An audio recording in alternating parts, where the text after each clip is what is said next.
அனைவருக்கும் வணக்கம். நான் உங்களுடைய பல் மருத்துவர் டாக்டர் ராகவேந்திரா பேசுகிறேன். எல்லா உயிர்களும் இன்புற்று வாழ்க, கொல்லா விரதம் குவளையமெல்லாம் ஓங்குக. ஸோ நான் மார்னிங்கும் ரைஸ் தான் சாப்பிட்டேன். இன்றைக்கி நான் ப்ரௌன் ரைஸ் ட்ரை பண்ணுறேன். ஸோ அவ்வளோ நல்லதுங்க.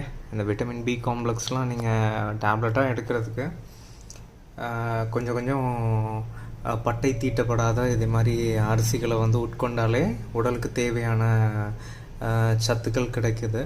அதே நேரத்தில் நார்ச்சத்தும் மிகுதியாக இருக்கிறதுனால இந்த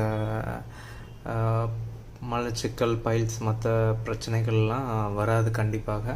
அதே மாதிரி உங்களுடைய உணவுகளில் நல்ல காய்கறிகளை அதிகமாக எடுத்துக்கோங்க. பச்சை பயிறு, தென் நீரை சுருக்கி மோரை பெருக்கி குடியுங்கள்ன்ட்டு டாக்டர் சிவராமன் சொல்கிற மாதிரி மோரும் கண்டிப்பாக கொஞ்சம் போல் எடுத்துக்கோங்க. குளிர் நேரத்தில் வேண்டாம். நன்றி, வணக்கம், தேங்க்யூ.